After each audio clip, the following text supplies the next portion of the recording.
बहुत समय पहले की बात है। एक गांव में तेजा सिंह अपने परिवार के साथ निवास करते थे। तेजा सिंह गांव के सरपंच थे। आज उनके घर के सामने जनसैलाब बढ़ता जा रहा था। गांव के सारे लोग इकट्ठा हो चुके थे।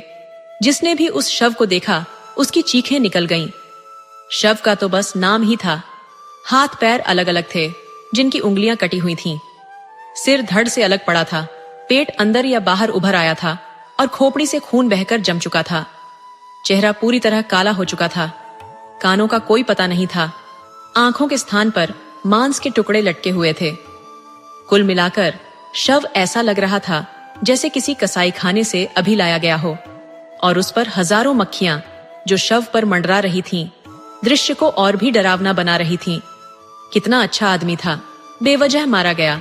भीड़ में दो बुजुर्ग आपस में बात कर रहे थे। सही कह रहे हो भैया, आजकल तो बाहर निकलने लायक भी नहीं रहा। अभी 2 दिन पहले ही मिला था, कितना खुश था अपनी जिंदगी से। मुझसे कह रहा था, चाचा हमारा ट्रांसफर यहीं पर हो गया है, परसों तक ट्रांसफर लेटर भी मिल जाएगा। इस बार उदयपुर जाना हमारा आखिरी बार होगा। 2 दिन में हम वापस आ जाएंगे। वो बेचारा सरपंच जी भैया, एक ही बेटा था और इतनी दर्दनाक मौत मरा। लेकिन एक बात समझ में नहीं आती, आखिर उसकी किसी से क्या दुश्मनी हो सकती थी कि उसे इतनी मौत मिली। इतना कहते ही एक तीसरा आदमी बोल पड़ा, अरे भैया कोई दुश्मनी नहीं थी, यह तो महेश की पत्नी का काम है। एक तीसरे आदमी ने उनकी बात काटते हुए कहा, कितनी बार कहा कि कोई उपाय करवा लो, लेकिन महेश इन बातों में विश्वास ही नहीं करता था। देखो सरपंच जी के बेटे की जान चली गई। क्या कह रहे हो बाबूजी? दूसरे आदमी ने पूछा। आजकल कौन इन बातों पर विश्वास करता है? हम सही कह रहे हैं भैया। अगर सरपंच ने हमारी बात मानकर समय पर इलाज करवाया होता तो इतनी बड़ी कीमत नहीं चुकानी पड़ती। एक आदमी ने कहा, कल की घटना याद करो। जब महेश की मौत की खबर आई तो नरेश की बहन खुशी मना रही थी। क्या कह रहे हो राम बाबू? एक मृत औरत खुशी कैसे मना सकती है? दूसरे आदमी ने अचंभित होकर पूछा। अरे भैया, यह तो हमने अपनी आंखों से देखा। अगर तुम मेरी बात पर विश्वास नहीं करते तो मन्नू से पूछ लो। भीड़ में से मन्नू को बुलाते हुए कहा गया, मन्नू जरा यहाँ आओ और भैया को कल रात की घटना बताओ।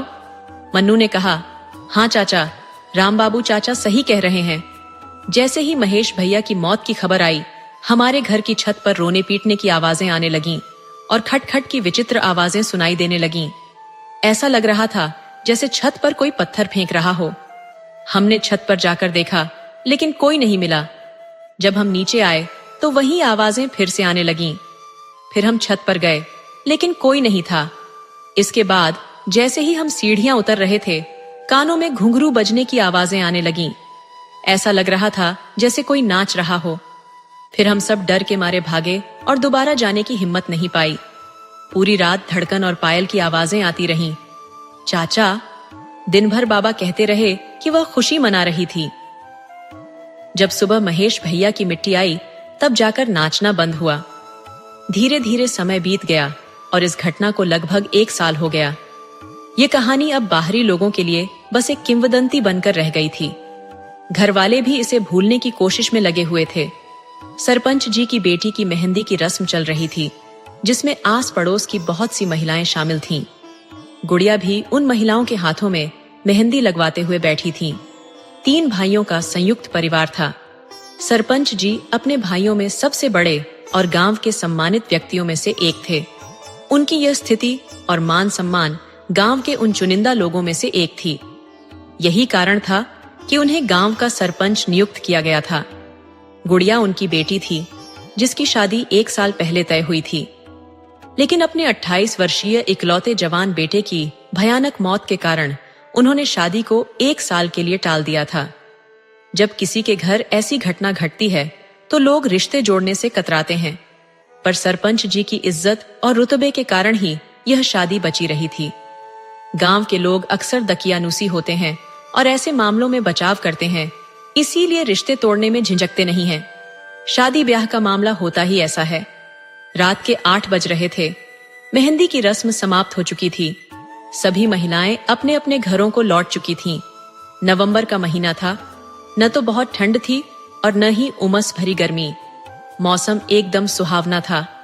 घर की बहुएं खाना बना रही थीं और बड़ी बुजुर्ग महिलाएं शादी की तैयारियों में व्यस्त थीं। गढ़ की लड़कियां नाच गाने में व्यस्त थीं। पुरुष लोग बरामदे में बैठकर 2 दिन बाद आने वाली बारात के स्वागत की चर्चा कर रहे थे, जबकि लड़के बरामदे से लगे दलान में इकट्ठे होकर कथाएं और किस्से सुन रहे थे। तभी अचानक मौसम, जो बिल्कुल शांत था, बदलने लगा। धीरे धीरे हवा तेज हो गई और आकाश को बादलों ने घेर लिया। हल्की हल्की बूंदाबांदी भी शुरू हो गई।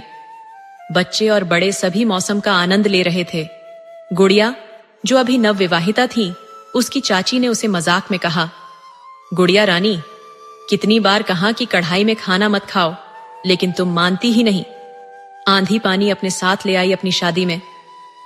अचानक बिजली की जोरदार कड़कड़ाहट से लोग सिहर उठे।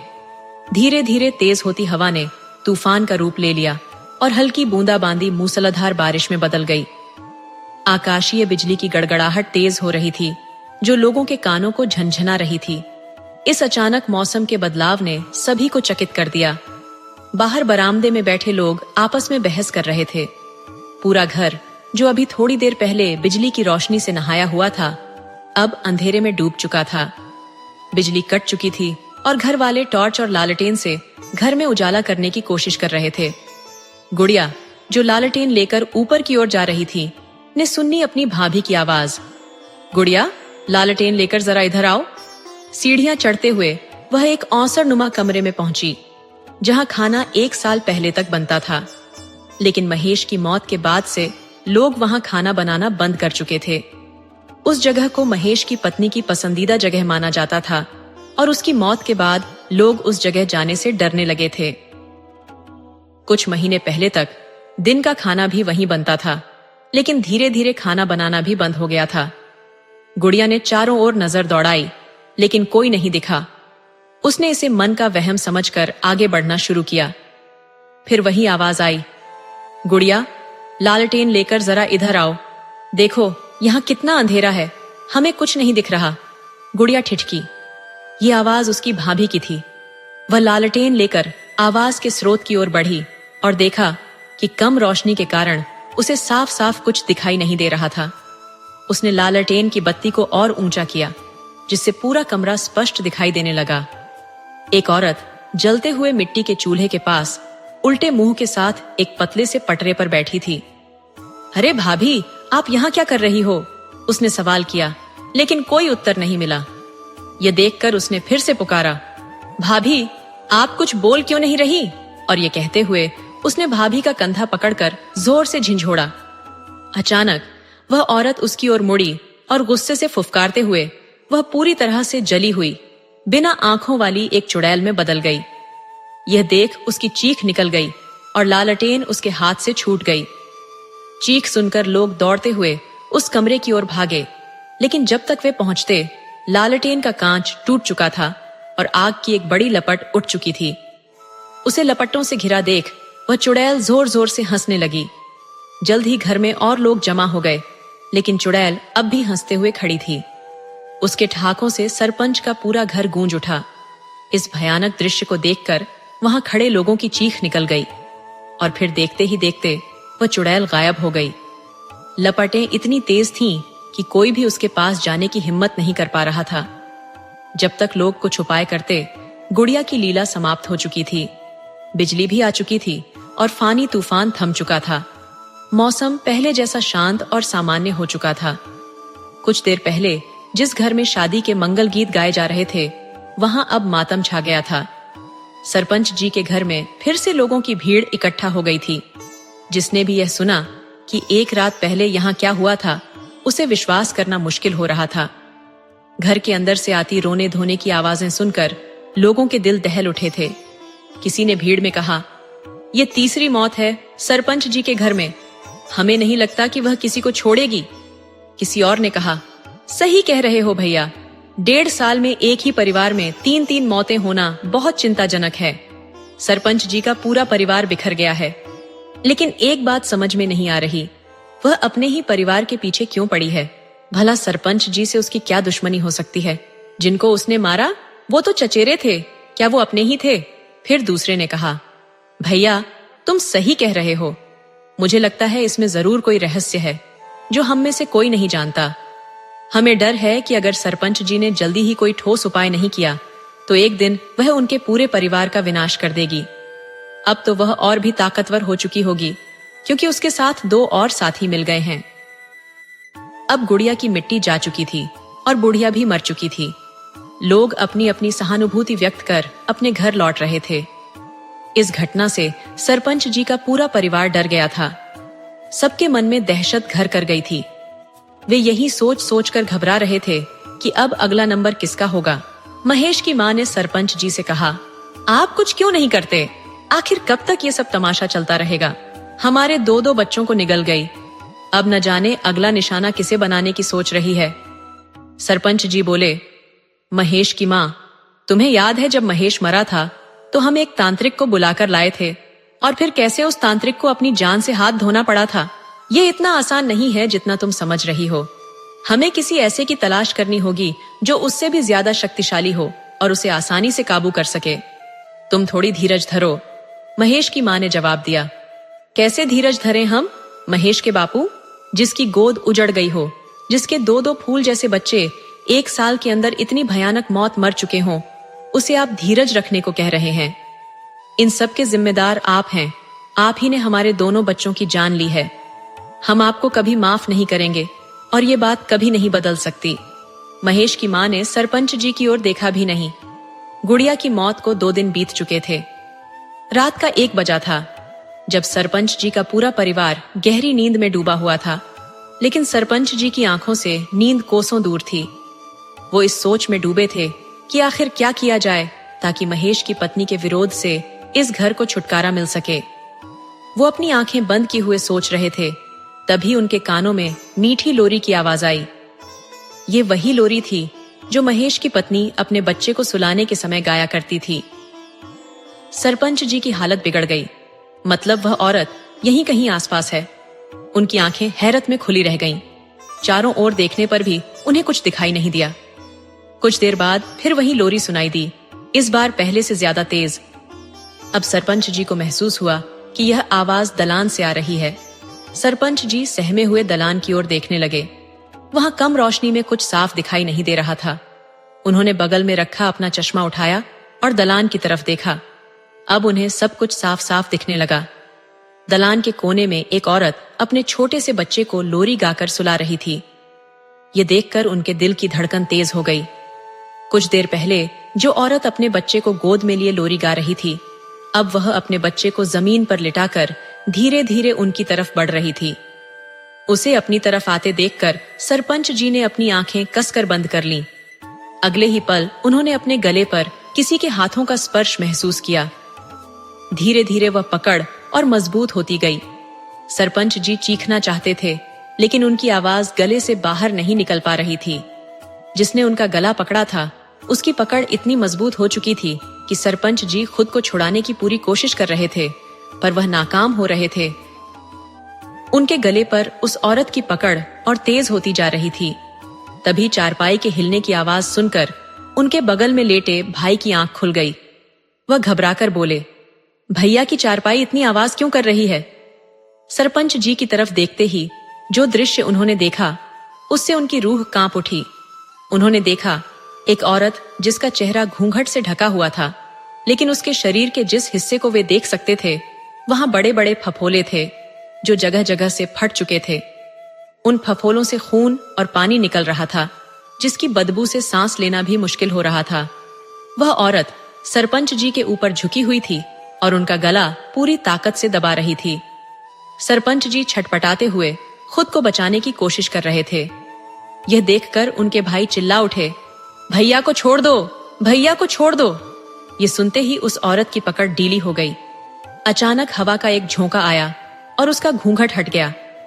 घूंघट हटते ही सरपंच जी के छोटे भाई राम सिंह ने देखा कि वह बिना आंखों वाली चुड़ैल लाचार भाव से सरपंच जी की ओर देख रही थी। फिर वह उनका गला छोड़कर बिना पीछे देखे दलान की ओर बढ़ गई, जहां उसने अपना बच्चा उठाया और गायब हो गई। तब तक सरपंच जी की आवाज सुनकर घर के सारे लोग इकट्ठा हो चुके थे। उस रात तेजा सिंह के परिवार ने पूरी रात जाग कर बिताई। अगले दिन सुबह होते ही सरपंच जी ने किसी ऐसे तांत्रिक की खोजबीन शुरू कर दी जो उस चुड़ैल से उनके घर को निजात दिला सके। इस काम के लिए उन्होंने गांव के कुछ आदमियों को भी लगा दिया था। शाम तक उन्हें एक पंडित जी के बारे में पता चला जो इस तरह के मामलों में बहुत ही माहिर थे। लेकिन एक दिक्कत थी, वह हर जगह नहीं जाते थे। जब यह बात सरपंच जी को पता चली तो उन्होंने पंडित जी को लाने के लिए खुद जाने का फैसला किया। उन्होंने अपने दोनों भाइयों को साथ लिया और पंडित जी को लाने के लिए निकल पड़े। अभी मुश्किल से 200 कदम ही चले होंगे कि पीछे से एक लड़का हांफता हुआ दौड़ा चला आ रहा था। वह लड़का बोला, बाबा जल्दी चलिए, बाड़े में आग लग गई है। ये खबर सुनते ही वे लोग दौड़ पड़े और आकर देखा कि पूरा बाड़ा धू धू करके जल रहा था। अंदर से मवेशियों की करुण पुकार और राम बहाने की चीखें सुनाई दे रही थीं। कुछ लोग आग बुझाने की जद्दोजहद में लगे थे, मगर आग थी कि थमने का नाम नहीं ले रही थी, उल्टे और भड़क उठ रही थी। लोग समझ नहीं पा रहे थे कि क्या करें। उसकी ज्वालाएं इतनी तीव्र थीं कि जानवरों को बचाना तो दूर, कोई बाड़े के नजदीक भी नहीं जा पा रहा था। कड़ी मशक्कत के बावजूद आग पर काबू नहीं पाया जा सका। अंततः आग तब बुझी जब उसे खुद बुझना था। पूरा बाड़ा जलकर खाक हो गया। मवेशी तड़प तड़प कर दम तोड़ चुके थे। 15 मिनट के अंदर सब कुछ बर्बाद हो गया। फिर पूरा गांव सरपंच जी के दरवाजे पर उमड़ पड़ा। लेकिन अब क्या किया जा सकता था? कोई उपाय नहीं था। एक व्यक्ति बोला, सरपंच जी आखिर कब तक ऐसा चलेगा? किसी ने कहा, उपाय तो करने ही जा रहे थे भैया। आग लगने की खबर सुनकर लौटना पड़ा। स्थिति की गंभीरता को भांपते हुए सब असमंजस में थे कि अब क्या किया जाए। सरपंच जी, जो बेहद निराश लग रहे थे, बोले, हम जानते हैं। तभी एक आदमी ने कहा, यह सब हमें जाने से रोकने के लिए किया गया है। पिछली बार भी उसने ऐसा ही करके उस तांत्रिक की जान ले ली थी। दूसरे व्यक्ति ने सहमति में सिर हिलाते हुए कहा, सही कह रहे हैं भैया, वो बड़ी खतरनाक है। सरपंच जी बोले, हाँ भैया, बहुत खतरनाक है। बहुत बुरा हुआ, बेचारे बेजुबान मवेशी भी नहीं बच सके। हमें नहीं लगता कि वो इतनी आसानी से कुछ करने देगी। किसी और ने कहा, इसका उपाय खोजना पड़ेगा, जो भी करना है जल्दी करो। भैया, अब हमारे पास ज्यादा समय नहीं है। क्या पता कल को पूरा गांव इस डायन के प्रकोप का शिकार हो जाए। दूसरा व्यक्ति बोला, बिल्कुल सही कह रहे हो भैया, जल्द ही कुछ करना होगा, वो भी बेहद गुपचुप तरीके से, ताकि उसे कानो कान खबर न हो। फिर उसी रात करीब 9 बजे सरपंच सिंह के घर एक पंडित जी का आगमन हुआ। पंडित जी के आने की खबर सुनते ही घर के बाकी लोग बाहर निकलकर उन्हें घेर कर खड़े हो गए और बोले, महाराज, आपका बहुत बहुत धन्यवाद जो आप यहाँ आने के लिए राजी हो गए। अब आप ही हमें उस प्रकोप से बचा सकते हैं, कृपया हमें बचा लीजिए। सरपंच जी ने पंडित जी के चरणों में झुकते हुए कहा। पंडित जी ने सरपंच जी को आशीर्वाद देते हुए कहा, कल्याण हो बच्चा, इस वर्ष सब भला करेंगे, पर पहले मैं एक बार तुम्हारे घर का निरीक्षण करना चाहता हूं। सरपंच जी ने कहा, जी महाराज, अवश्य। कृपया कुछ ऐसा करें जिससे हमें इस मुसीबत से छुटकारा मिल जाए। इसके बदले आप जो कहेंगे हम देने के लिए तैयार हैं। पंडित जी ने कहा, बच्चा, जो देना है ऊपर वाला देगा। हम इंसान किसी को क्या दे सकते हैं? ये रुपया पैसा हमारे लिए मिट्टी के समान है। पंडित जी के साथ आए उनके शिष्य ने सरपंच जी को पंडित जी के गुणों से अवगत कराते हुए कहा, गुरु जी, यहाँ किसी लोभ से नहीं आए हैं। ये तो जल्दी कहीं जाते भी नहीं, लेकिन यहाँ की बड़ी समस्या सुनकर ही गुरु जी से रहा नहीं गया। आपकी किस्मत प्रबल थी जो पंडित जी यहाँ आए। इनके दर्शन आपको हुए तो अब आप तनिक भी चिंता न करें। गुरु जी ने बहुतों का उद्धार किया है।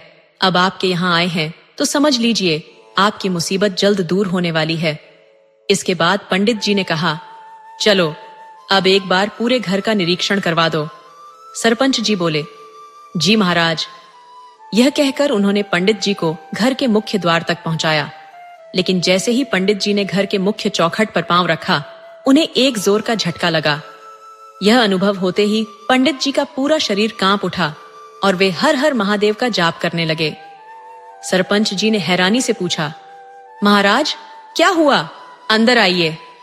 पंडित जी ने दरवाजे पर ठिठक कर कहा, इस घर की आत्मा हमें भीतर आने से रोक रही है।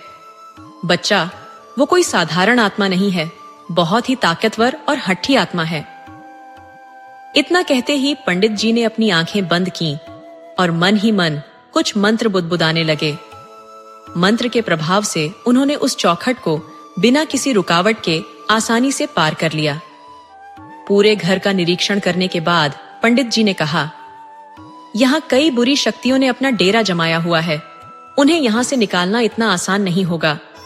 सरपंच जी ने चिंतित होकर पूछा, महाराज, इसका मतलब इस घर में उनकी आत्माओं का जुड़ाव बहुत पुराना है? पंडित जी ने गंभीर स्वर में कहा, हाँ बच्चा, जिस जगह से किसी आत्मा का जुड़ाव हो जाता है उस जगह को छोड़ना आसान नहीं होता। फिर पंडित जी ने कहा, चाहे वो चाय हो, जागता हुआ इंसान हो, मरा हुआ व्यक्ति हो, आत्मा हो या कोई और शक्ति, मैं अपनी ओर से पूरा प्रयास करूंगा। भगवान भोलेनाथ अगर चाहेंगे तो ये बुरी आत्माएं और शक्तियां यहां से जल्द ही निकल जाएंगी। सब महाकाल भली करेंगे, लेकिन इसके लिए मुझे एक विशेष पूजा करनी होगी।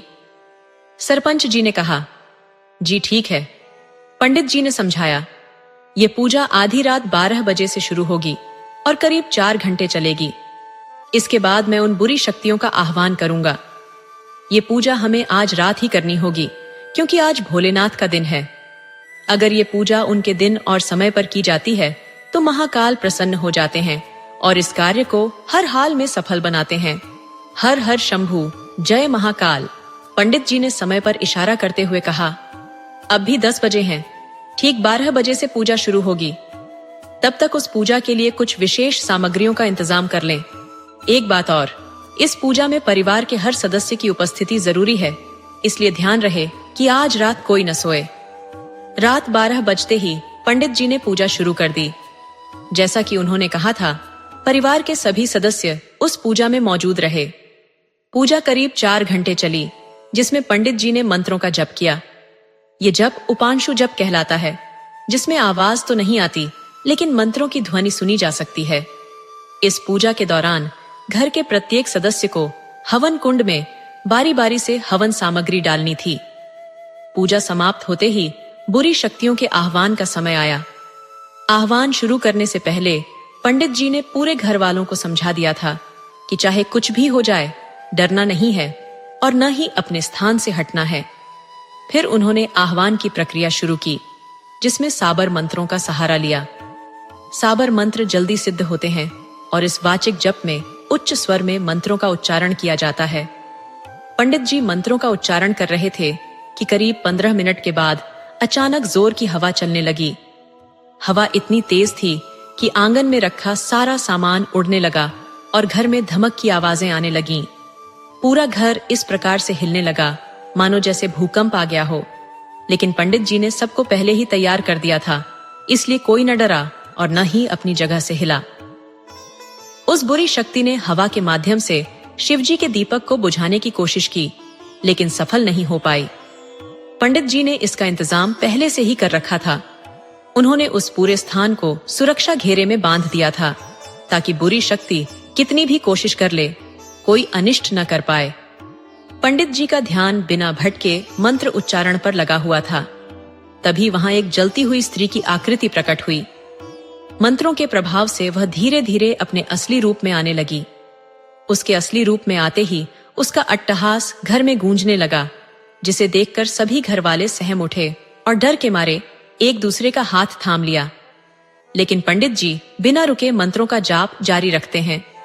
उस बुरी शक्ति ने पंडित जी को चेतावनी देते हुए कहा, पंडित, इस मंत्र को बोलना बंद कर, वरना तेरा भी वही हाल होगा जो उस तांत्रिक का हुआ था। पंडित जी ने शांत स्वर में कहा, तुझे लगता है कि तू मुझे रोक सकती है? ये तेरी भूल है। बुरी शक्ति जोर से हंसने लगी और कहने लगी, तू मुझे बुला तो लिया पंडित, पर मुझे वश में करना इतना आसान नहीं। तू मुझे अपने बस में नहीं कर सकता। पंडित जी मंत्र उच्चारण करते करते चांदी के पात्र में रखे जल को अंजुली में लेकर उस पर छिड़क देते हैं। जल की पवित्रता देखकर वह स्त्री तड़पने लगती है और कहती है, तू ऐसा नहीं कर सकता। आखिर तुझे क्या चाहिए? पंडित जी ने उसे शांत करते हुए कहा, देख, मेरी तुझसे कोई दुश्मनी नहीं है। मैं सिर्फ इतना चाहता हूं कि तू अपने साथियों के साथ इस घर को छोड़कर चली जाए। उसने क्रोध में फुफकारते हुए कहा, मैं नहीं जा सकती। पंडित जी ने कहा, अगर तू मेरी बात मान लेगी तो मैं तेरी आत्मा को हमेशा के लिए मुक्त कर दूंगा, तुझे मोक्ष दिला दूंगा। तब वह जोर से चिल्लाते हुए कहने लगी, नहीं चाहिए मुझे कोई मोक्ष या मुक्ति, मुझे सिर्फ और सिर्फ बदला चाहिए। पंडित, क्या तू मेरा बदला दिला सकता है? बोल, क्या तू मेरी मदद करेगा? पंडित जी ने शांत स्वर में पूछा, किससे बदला लेना चाहती हो तुम, और किस बात का बदला लेना चाहती हो? वह बोली, सरपंच तेजा सिंह से पूछो। क्यों रे तेजा सिंह, क्यों नहीं बताता कि हमें क्या चाहिए? बोलना, अगर तू नहीं बोलेगा तो हम तुझे मौत के घाट उतार देंगे। चल तैयार हो जा मरने के लिए, आज हम तुझे अपने साथ ही लेकर जाएंगे। ये कहते ही वह तेजा सिंह पर झपट पड़ी और उसका गला पूरी ताकत से दबाने लगी।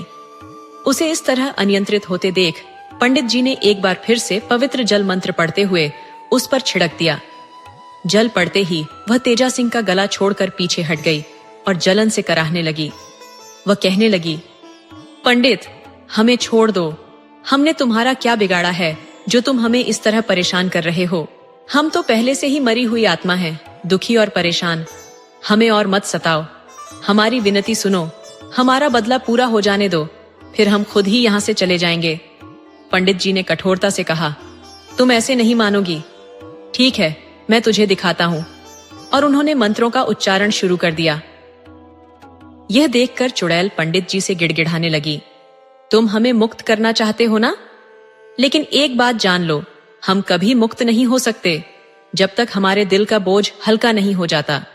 हमारी आत्मा तभी मुक्त होगी जब हमें न्याय मिलेगा, और न्याय हमें बदला लेकर ही मिलेगा।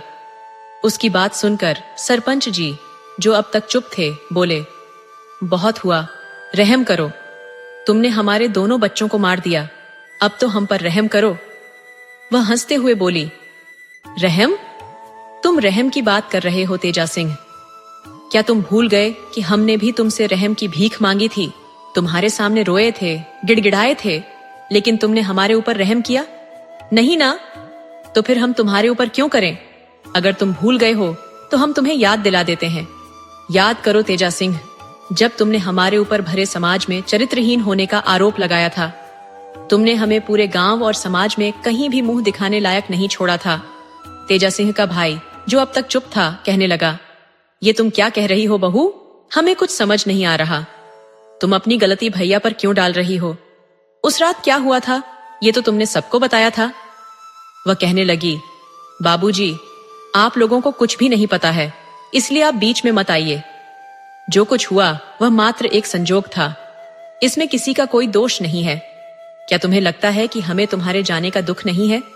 देखो महेश को, कैसे वह तुम्हारे और मुन्नी के जाने के बाद तुम्हारे गम में पागल हो गया था। देखो अपनी अम्मा को, एक दिन नहीं जाता जब वो तुम्हें और मुन्नी को याद न करती हो, और जिनसे तुम बदला लेना चाहती हो वह तुम्हारा ही परिवार है। महेश, अब तुम ही समझाओ बहू को, शायद वह तुम्हारी बात समझ जाए। महेश, जो मानसिक संतुलन खो चुका था, अपने चाचा की बात सुनकर उस चुड़ैल की आंखों में झांकने लगा। वह आंखें जो अब आंखें नहीं थीं। तभी महेश के मुंह से वह नाम निकला जिसे सुनकर चुड़ैल की आत्मा बेहद भावुक हो गई, रूपा, मेरी रूपा। महेश के मुंह से अपना नाम सुनकर जो अब चुड़ैल बन चुकी थी, वह उसके प्यार के वशीभूत हो गई और उसकी आंखों में देखने लगी। देखते ही देखते वह जोर जोर से रोने लगी। हाँ महेश, हम तुम्हारी रूपा हैं। तुम हमें छोड़कर क्यों चली गई? क्यों? हम सब बताएंगे, लेकिन ऐसे नहीं। पूरे गांव को इकट्ठा करो, पंचायत लगाओ, हम बताएंगे कि हम तुमसे दूर क्यों गए। तेजा सिंह रूपा की इस बात से सहमत नहीं थे, लेकिन अपने भाई राम सिंह के आगे उनका बस नहीं चला। राम सिंह की बातों का मान रखते हुए सच्चाई जानने के लिए पूरे गांव और पंचों को खबर दी गई कि सरपंच तेजा सिंह के घर सभी को इकट्ठा होना है। सभी लोग यह जानने के लिए उत्सुक थे कि आखिर ऐसी कौन सी बात है जिसकी खातिर सरपंच जी ने इतनी सुबह हमें यहाँ बुलाया है। सब लोग इकट्ठा हो जाने पर रूपा, जो अब चुड़ैल बन चुकी थी, सबके सामने आ गई। उसके इस रूप को देखकर कुछ लोग डर के मारे थरथराने लगे, लेकिन इतनी भीड़ देखकर उनका अमर रोकने का साहस बना रहा। अब रूपा बोलने लगी, देखिए, आपको हमसे डरने की कोई जरूरत नहीं है। हम यहाँ किसी को नुकसान पहुंचाने नहीं आए हैं। हम तो बस अपनी बात रखने आए हैं। आप सबको यहाँ बुलाने का कारण सिर्फ एक है, वो बात जो मैं जीते जी आप लोगों तक नहीं पहुंचा पाई।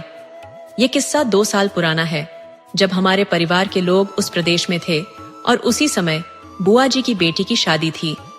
पूरा परिवार 3 दिन के लिए शादी में गया था, सिवाय मेरे, बाबूजी, बड़े भैया और गुड़िया दीदी के। हम नहीं जा सके क्योंकि उस समय मुन्ना बहुत छोटा था और मेरी तबीयत भी ठीक नहीं थी। जिस दिन सब लोग शादी में गए थे उसी रात की बात है। रात का वक्त था, करीब 1 बजे का। सब लोग खाना खाकर सोने चले गए थे। मैं भी अपने कमरे में सो रही थी। अचानक दरवाजे पर खटपट की आवाज आई, जिससे मेरी नींद खुल गई। मुझे लगा कि शायद दीदी होंगी, इसलिए दरवाजा खोल दिया। लेकिन सामने बड़े भैया खड़े थे, जो शायद होश में नहीं थे। मैं कुछ समझने या पूछने से पहले ही उन्होंने मुझे अंदर धकेल दिया और दरवाजा अंदर से बंद कर लिया। इसके बाद जो हुआ वो किसी भयानक सपने से कम नहीं था। बड़े भैया एक भूखे भेड़िए की तरह मुझ पर टूट पड़े। मैं चिल्लाती रही, उनसे अपनी इज्जत की भीख मांगती रही, रिश्ते की दुहाई देती रही, लेकिन उन्होंने मेरी एक भी बात नहीं सुनी। दुख की बात तो ये है कि गुड़िया दीदी, जो हमारे कमरे के बगल वाले कमरे में थी, वो मदद करने नहीं आई। जब आई तब तक बहुत देर हो चुकी थी। मैं लुटी पिटी रोते हुए बाबूजी के पास गई, लेकिन उन्होंने मेरी एक नहीं सुनी। मैं बार बार कहती रही कि मैं सच बोल रही हूँ, लेकिन उन्होंने अपने बेटे को बचाने के लिए उल्टा मुझे ही चरित्रहीन और झूठा करार दे दिया। मैं चुप नहीं रही। मैंने साफ कह दिया कि मैं ये बात सबको बताऊंगी। इस पर उन्होंने मुझे आश्वासन दिया कि सुबह पंचायत बुलाकर न्याय दिलाएंगे। फिर उन्होंने मुझे कमरे में भेज दिया। जब मैं कमरे में गई तो मुन्ना जग चुका था और भूख से रो रहा था। मैं उसे गोद में लेकर चुप कराने लगी। तभी तीनों हमारे कमरे में घुस आए। गुड़िया दीदी के हाथ में मिट्टी के तेल का डिब्बा था। जब तक मैं कुछ समझ पाती, बड़का भैया ने मेरे हाथ पकड़ लिए और बड़े भैया ने मेरे पैर। गुड़िया दीदी ने मुझ पर पूरा तेल उड़ेल दिया। फिर ये तीनों बाहर निकल गए और दरवाजे पर कुंडी लगा दी। जाते जाते उन्होंने जलती हुई माचिस की तीली कमरे में फेंक दी। मैं चीखती चिल्लाती रही, कोई तो मुझे बचा लो। अगर मुझे नहीं तो मेरे मुन्ना को तो बचा लो। लेकिन किसी ने कुछ नहीं किया। मिट्टी के तेल की वजह से आग तेजी से पूरे कमरे में फैल गई। मैं दर्द से तड़प रही थी, दरवाजा पीट रही थी, लेकिन ये पत्थर दिल लोग मेरी आवाज पर कोई ध्यान नहीं दे रहे थे। मुन्ना, जो कि रो रहा था, वह आकर मुझसे लिपट गया। मैं चाहकर भी उसे नहीं बचा पाई और फिर देखते ही देखते कुछ ही पलों में मैं और मेरा मुन्ना आग की लपटों में झलकर राख हो गए। इन लोगों ने अपने बेटे के घिनौने कर्मों को छिपाने के चक्कर में ये सब किया। इन्हें यह भी याद नहीं रहा कि उस बंद कमरे में हमारे साथ मुन्ना भी था, जो हमारी तरह तड़प तड़प कर मर गया। ये कहते हुए उसकी आंखों से आंसुओं की धारा बह निकली। उसकी बात सुनकर वहां मौजूद कोई भी ऐसा नहीं था जिसकी आंखों से आंसू न छलक रहे हों। इतने पर भी इनका दिल नहीं पसीजा। इन लोगों ने पूरा गांव, परिवार और समाज के सामने मुझे चोर साबित कर दिया। अपनी बुराई को छिपाने के लिए इन लोगों ने पूरे गांव में यह बात फैलाई कि मैंने तेजा सिंह के कमरे से उनकी अम्मा की चुराई हुई चीजें बरामद होते हुए पकड़ा गया था। इसके बाद शर्मिंदगी से बचने के लिए मैंने मुन्ना के साथ खुद पर मिट्टी का तेल डालकर अपनी जान ले ली। लेकिन सच ये है कि मैंने खुद को और मुन्ना को जला लिया। बोलो तेजा सिंह, सरपंच जी, क्या मैं झूठ बोल रही हूँ? क्या आप सच में मानते हैं कि मैंने अपने ऊपर मिट्टी का तेल डालकर आत्महत्या कर ली थी? सरपंच जी, आप मानते हो कि मैंने खुद को जला लिया, लेकिन आप समझते हो कि मेरे मरने के साथ ही आपका यह राज्य भी खत्म हो जाएगा। लेकिन आप भूल गए कि ऊपर वाले की लाठी में आवाज नहीं होती, लेकिन जब वो चलती है तो आदमी कहीं का नहीं रहता। ये सुनकर पूरे गांव में सन्नाटा छा गया। हर कोई हैरान था और किसी के भी पास कुछ कहने के लिए शब्द नहीं थे। वहां मौजूद सबके चेहरे शर्म से झुक गए थे। गांव के लोगों को अब यकीन हो गया था कि महेश की बीवी ने जो कुछ कहा वह सच है। अब आप ही बताइए, क्या मैंने कोई गलती की है? अगर हाँ, तो पंडित जी मुझे अभी यहाँ भस्म कर दें। लेकिन अगर मैंने कुछ गलत नहीं किया तो मुझे आप लोगों से न्याय चाहिए। क्या आप मेरी मदद करेंगे या उन पाखंडियों की जो खुद को सरपंच बना बैठे हैं और आप लोगों को सच्चा बताने का ढोंग कर रहे हैं। क्या आप मेरी मदद करेंगे या मुझे इनके खिलाफ इंसाफ दिलवाएंगे? इस पर बाबूजी बोले, बेटी, हम तुम्हारा साथ देंगे। अब तक हमें इस बात की भनक भी नहीं थी। हम तो तुम्हारे सामने नजर भी नहीं मिला पा रहे हैं। हमें माफ कर दो बहू, हम सब तुम्हारे गुनहगार हैं, लेकिन अब हमें सिर्फ तेजा सिंह से बदला चाहिए। तेजा सिंह, जो अभी तक चुप था, उसके होश उड़ गए। पूरा गांव एकजुट होकर एक स्वर में रूपा का साथ देने को तैयार हो गया। रूपा, तुम इस पापी से अपनी मौत का बदला ले लो, हम सब तुम्हारे साथ हैं। ये सुनकर तेजा सिंह के हाथ पांव कांपने लगे। वह तुरंत रूपा के पैरों में गिर गया और अपने किए की माफी मांगने लगा। देखो रूपा बेटी, तुम्हारे साथ जो कुछ भी हुआ वह नहीं होना चाहिए था, लेकिन मैं मजबूर था। अपने बेटे के मोह में मैं अंधा हो गया था। मैं तुम्हारा दर्द नहीं समझ पाया, तेजा सिंह ने कहा।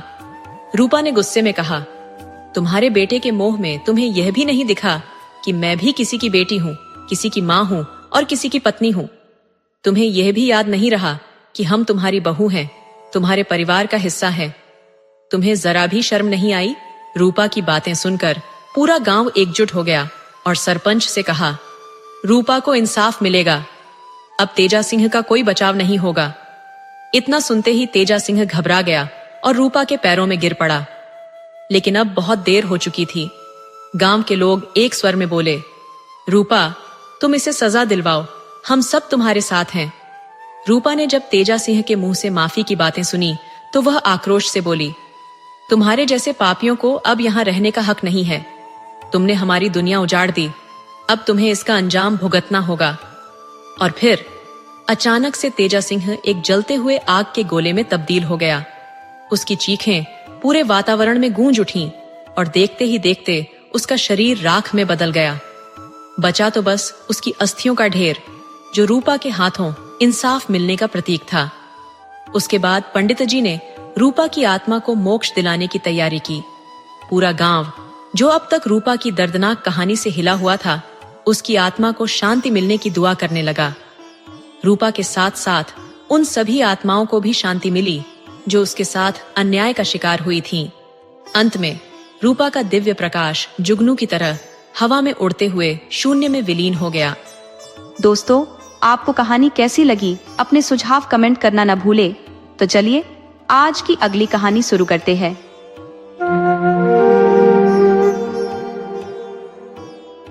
एक ग्राम में 7 भाई अपने वृद्ध माता पिता और एक बहन संग निवास करते थे। 7 भाइयों का विवाह संपन्न हो चुका था और वे परस्पर सहयोग और सौहार्द्रता से जीवन व्यतीत करते थे। इन भाइयों में सबसे छोटा भाई था, जिसकी पत्नी असाधारण रूप से सुंदर और प्रज्ञावान थी। वह प्रतिदिन निष्ठापूर्वक पूजा अर्चना में समय व्यतीत करती और ईश्वर के प्रति उसकी गहरी आस्था थी। उसकी इस भक्ति से उसकी छहों जेठानियों में ईर्ष्या उत्पन्न होती और वे सास ससुर को भी उसके विरुद्ध भड़काने में लगी रहती थीं। बड़े 6 भाई कृषि कार्य में संलग्न रहते, जबकि छोटा भाई एक साहूकार के यहाँ नौकरी करता था। जब बड़े भाई खेतों में परिश्रम करते तो उनकी पत्नियों को भी उनके साथ श्रम करना पड़ता, किंतु छोटे भाई की पत्नी को खेतों में जाने की आवश्यकता नहीं होती थी, क्योंकि उसका पति नौकरी करता था। अतः वह घर में भोजन तैयार करने और अन्य घरेलू कार्यों में व्यस्त रहती। इस बात से भी उसकी जेठानियां कुढ़ती थीं, क्योंकि उन्हें लगता था कि वह आरामदायक जीवन व्यतीत कर रही है, जबकि वे कठिन श्रम करने को बाध्य हैं। इस कारण वे उसे प्रताड़ित करने हेतु नई नई साजिशें रचती रहतीं। एक दिन जैसे ही सूर्यास्त हुआ, छोटा भाई अपनी नौकरी से लौट आया और बाकी 6 भाई भी खेतों से घर लौटे। स्नान ध्यान के उपरांत सभी भाई एकत्र होकर भोजन करने बैठे। उनके माता पिता और बहन भी भोजन में सम्मिलित हुए। भोजन के बाद भाइयों की पत्नियां भोजन करने बैठीं। बड़ी जेठानियां शीघ्रता से भोजन समाप्त कर हाथ मुंह धोकर रसोई से बाहर निकल जातीं, ताकि उन्हें किसी कार्य में हाथ न लगाना पड़े। बेचारी छोटी देवरानी अकेले ही पूरे घर और रसोई की सफाई करती, बर्तन धोती और रसोई को व्यवस्थित कर अंततः अपने कमरे में सोने जाती। वहां उसका पति उसकी प्रतीक्षा कर रहा होता। दोनों थोड़ी देर बातचीत करते और फिर विश्राम करते। उसका पति उसकी सरलता और निष्ठा से प्रभावित था। किंतु वह उसके भोलेपन के कारण चिंतित रहता, क्योंकि उसकी भाभियां उसका अनुचित लाभ उठाती थीं।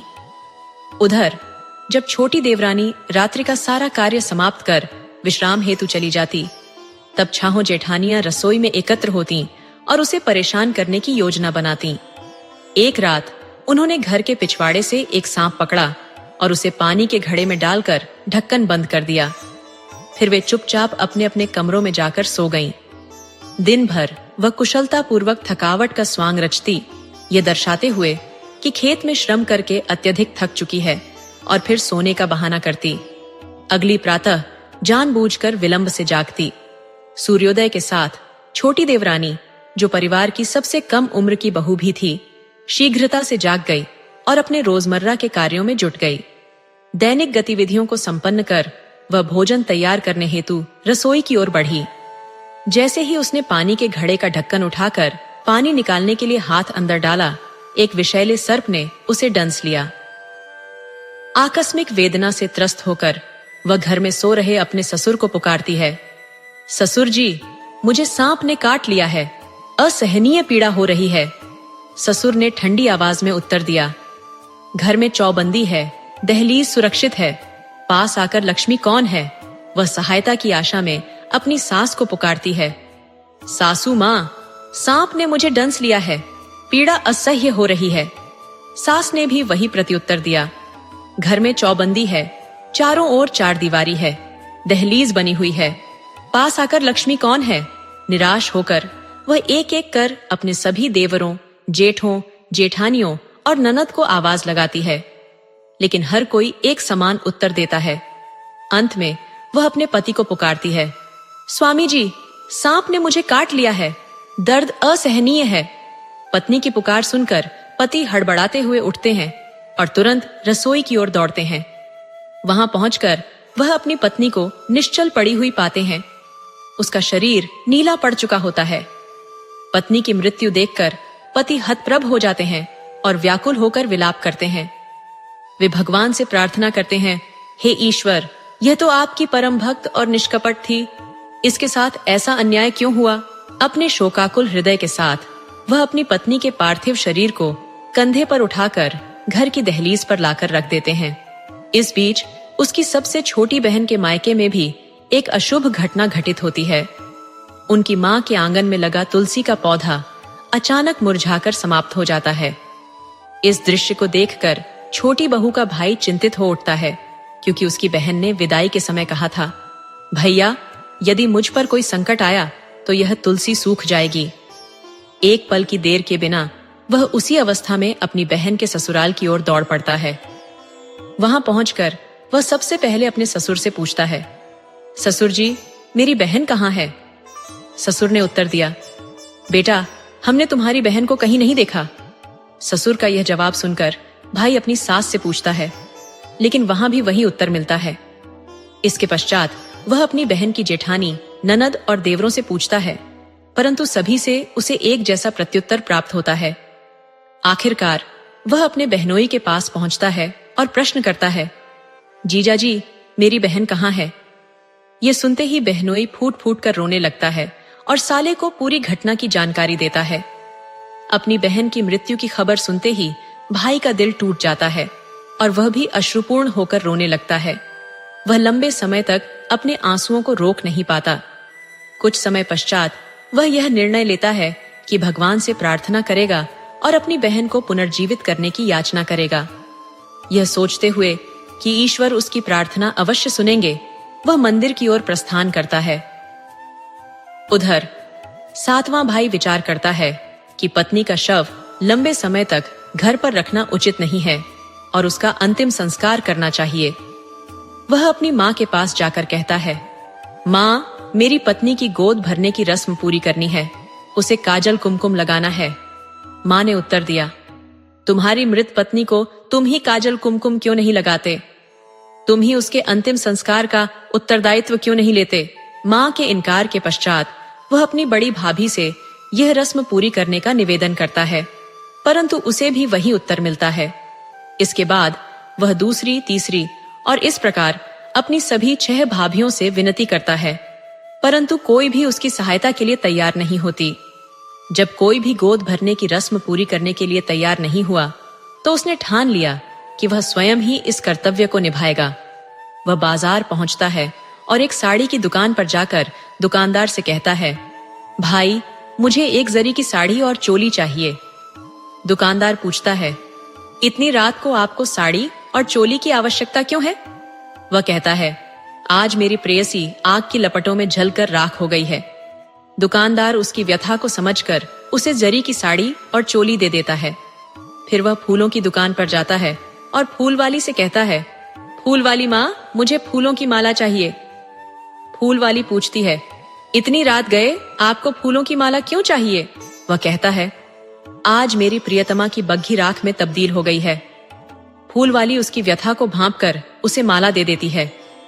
आखिर में वह पड़ोसन के पास जाता है और निवेदन करता है, पड़ोसन भाभी, मुझे काजल और कुमकुम दीजिए।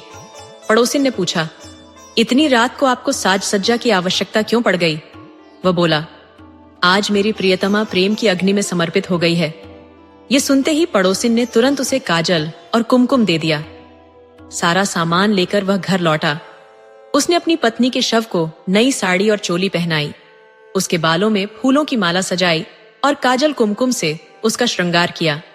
इसके बाद वह अपने पिता से बोला, पिताजी, मेरी पत्नी की चिता तैयार कर दीजिए। पिता ने कहा, यह तुम्हारी पत्नी है, तुम ही उसकी चिता सजाओ। पिता के इनकार के बाद उसने अपने बड़े भाई से अनुरोध किया, परंतु उन्होंने भी सहायता करने से मना कर दिया। वह एक एक करके सभी भाइयों के पास गया, लेकिन हर किसी ने इनकार कर दिया। निराश होकर वह पड़ोसियों के पास गया और बोला, पड़ोसी भाइयों, मेरी पत्नी की अर्थी सजाने में मेरी मदद करें। पड़ोसियों ने उसकी सहायता के लिए सहमति दे दी। अर्थी सजाकर उसने अपने पिता से पूछा, पिताजी, मैं उसे कहां अग्नि दूं? किस मार्ग से बाहर ले जाऊं? पिता बोले, उसे पिछवाड़े के दरवाजे से बाहर ले जाओ और सीमा के पार ले जाकर अग्नि देना। पिता की बात सुनकर उसे गहरा आघात हुआ। उसने अपनी मां से पूछा, लेकिन मां ने भी वही उत्तर दिया। इसके बाद उसने अपने भाइयों से एक एक कर पूछा, लेकिन उन्होंने भी वैसा ही कहा। आखिरकार उसने अपनी बहन से पूछा, बहना, मैं उसे कहां अग्नि दूं? किस रास्ते से बाहर निकालूं? बहन ने कहा, उसे मुख्य द्वार से ले जाना और तुलसी वृंदावन के पास अग्नि देना। बहन की बात मानकर उसने अपनी पत्नी का शव उठाया और मुख्य द्वार से बाहर निकला। पड़ोसियों की सहायता से तुलसी वृंदावन के पास चिता तैयार की और उसमें अग्नि दी। तभी उसका साला वहां पहुंचा। वह भगवान को प्रसन्न करके अपनी बहन को पुनर्जीवित करने का वरदान प्राप्त कर चुका था। भगवान ने उसे एक दिव्य छड़ी प्रदान की थी। उसने छड़ी अपनी बहन के मस्तिष्क पर घुमाई और देखते ही देखते उसकी बहन जीवित होकर उठ बैठी। उसके शरीर पर कोई भी घाव या निशान नहीं था और वह पूर्ण रूप से स्वस्थ दिखाई दी। बहन को जीवित देखकर उसका भाई और पति दोनों ही आनंदित हो उठे। इसके बाद बहन का भाई अपने बहनोई से बोला, अब तुम दोनों मेरे साथ मेरे घर चलो। वे तुरंत पालकी लेकर आए और उसमें बहन और बहनोई को बैठाकर बैंड बाजे के साथ अपने घर ले गए। उसकी बहन ने अपने जीवन को असीम शांति और संतोष के साथ व्यतीत करना शुरू किया, क्योंकि वह माता रानी की अनन्य उपासक थी। माता रानी ने उसकी और उसके भाई की प्रतिष्ठा बनाए रखी। उसके ससुराल वाले, जिनमें उसके ससुर, सास, देवरानी और जेठानी सम्मिलित थे, ने उसे कभी भी उचित सम्मान नहीं दिया। जीवन काल में भी उन्होंने उसकी कद्र नहीं की और मृत्यु के पश्चात भी उसके प्रति कोई श्रद्धा नहीं दिखाई। हालांकि देवरानी और जेठानी घर के संबंधों का अभिन्न हिस्सा मानी जाती हैं और कठिन समय में परिवार एकजुट हो जाता है, परंतु उसकी जेठानी ने भी उसके साथ सहयोग का कोई हाथ नहीं बढ़ाया। दोस्तों, आपको कहानी कैसी लगी? अपने सुझाव कमेंट करना न भूले। तो चलिए आज की अगली कहानी शुरू करते हैं।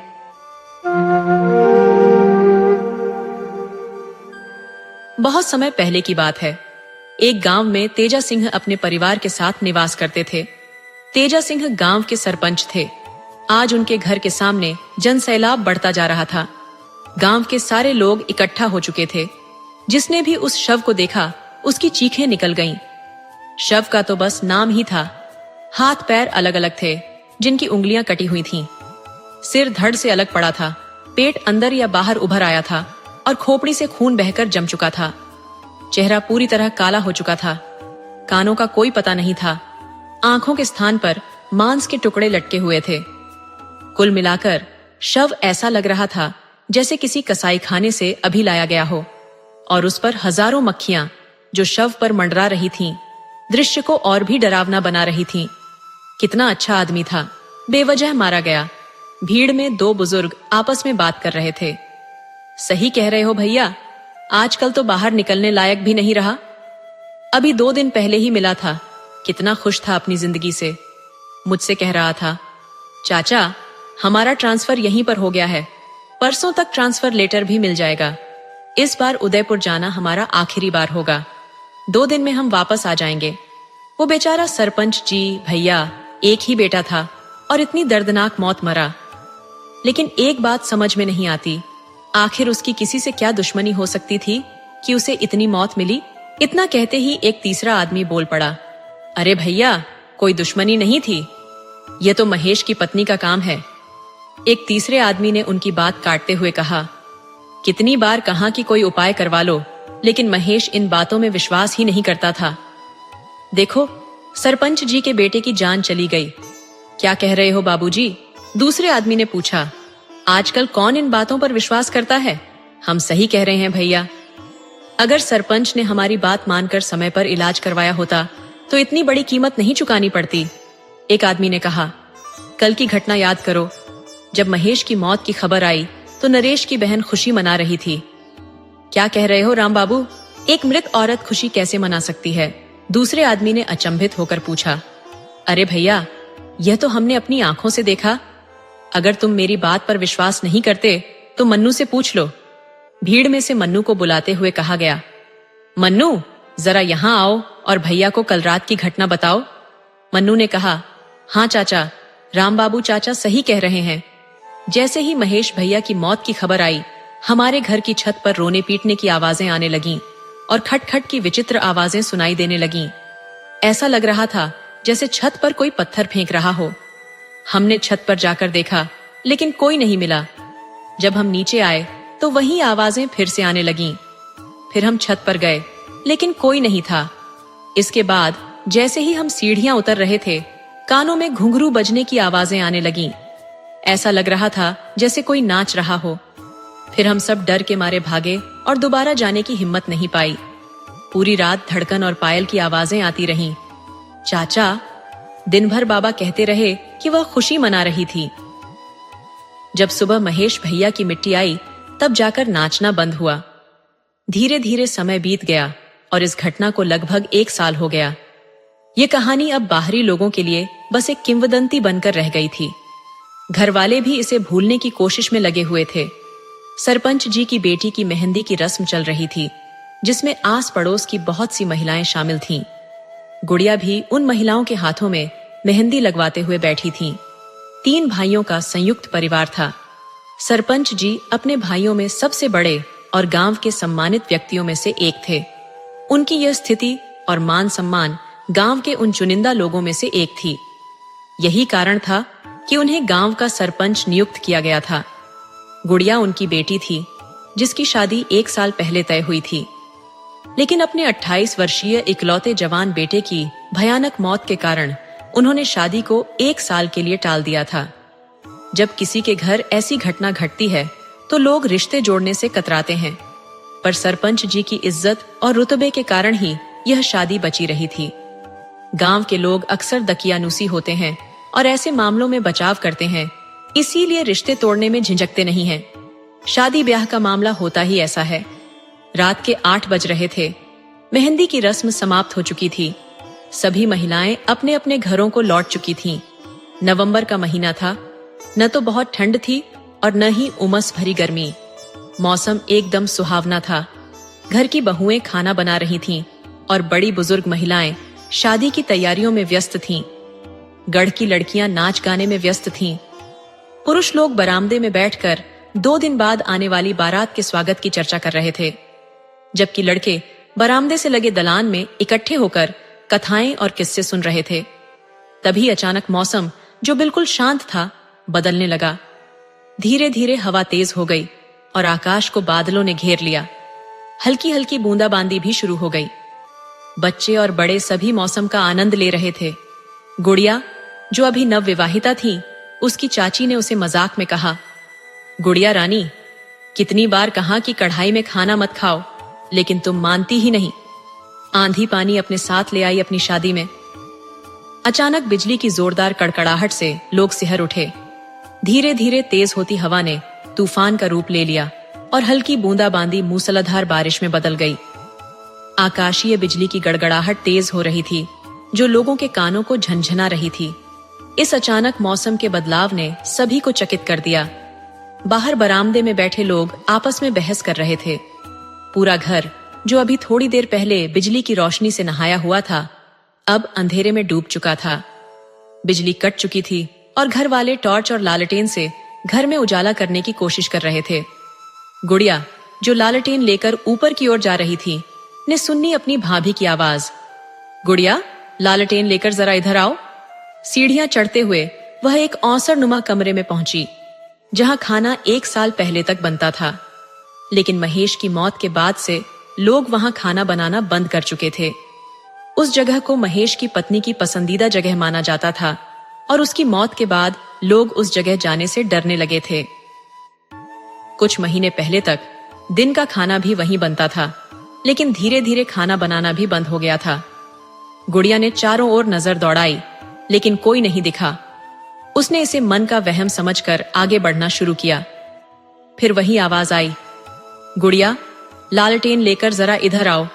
देखो, यहाँ कितना अंधेरा है, हमें कुछ नहीं दिख रहा। गुड़िया ठिठकी। ये आवाज उसकी भाभी की थी। वह लालटेन लेकर आवाज के स्रोत की ओर बढ़ी और देखा कि कम रोशनी के कारण उसे साफ साफ कुछ दिखाई नहीं दे रहा था। उसने लालटेन की बत्ती को और ऊंचा किया, जिससे पूरा कमरा स्पष्ट दिखाई देने लगा। एक औरत जलते हुए मिट्टी के चूल्हे के पास उल्टे मुंह के साथ एक पतले से पटरे पर बैठी थी। अरे भाभी, आप यहाँ क्या कर रही हो? उसने सवाल किया, लेकिन कोई उत्तर नहीं मिला। यह देखकर उसने फिर से पुकारा, भाभी, आप कुछ बोल क्यों नहीं रही? और ये कहते हुए उसने भाभी का कंधा पकड़कर जोर से झिंझोड़ा। अचानक वह औरत उसकी ओर मुड़ी और गुस्से से फुफकारते हुए वह पूरी तरह से जली हुई, बिना आंखों वाली एक चुड़ैल में बदल गई। यह देख उसकी चीख निकल गई और लालटेन उसके हाथ से छूट गई। चीख सुनकर लोग दौड़ते हुए उस कमरे की ओर भागे, लेकिन जब तक वे पहुंचते, लालटेन का कांच टूट चुका था और आग की एक बड़ी लपट उठ चुकी थी। उसे लपटों से घिरा देख वह चुड़ैल जोर जोर से हंसने लगी। जल्द ही घर में और लोग जमा हो गए, लेकिन चुड़ैल अब भी हंसते हुए खड़ी थी। उसके ठहाकों से सरपंच का पूरा घर गूंज उठा। इस भयानक दृश्य को देखकर वहां खड़े लोगों की चीख निकल गई और फिर देखते ही देखते वह चुड़ैल गायब हो गई। लपटें इतनी तेज थीं कि कोई भी उसके पास जाने की हिम्मत नहीं कर पा रहा था। जब तक लोग कुछ उपाय करते, गुड़िया की लीला समाप्त हो चुकी थी। बिजली भी आ चुकी थी और फानी तूफान थम चुका था। मौसम पहले जैसा शांत और सामान्य हो चुका था। कुछ देर पहले जिस घर में शादी के मंगल गीत गाए जा रहे थे, वहां अब मातम छा गया था। सरपंच जी के घर में फिर से लोगों की भीड़ इकट्ठा हो गई थी। जिसने भी यह सुना कि एक रात पहले यहाँ क्या हुआ था, उसे विश्वास करना मुश्किल हो रहा था। घर के अंदर से आती रोने धोने की आवाजें सुनकर लोगों के दिल दहल उठे थे। किसी ने भीड़ में कहा, यह तीसरी मौत है सरपंच जी के घर में, हमें नहीं लगता कि वह किसी को छोड़ेगी। किसी और ने कहा, सही कह रहे हो भैया, 1.5 साल में एक ही परिवार में 3-3 मौतें होना बहुत चिंताजनक है। सरपंच जी का पूरा परिवार बिखर गया है। लेकिन एक बात समझ में नहीं आ रही, वह अपने ही परिवार के पीछे क्यों पड़ी है? भला सरपंच जी से उसकी क्या दुश्मनी हो सकती है? जिनको उसने मारा वो तो चचेरे थे, क्या वो अपने ही थे?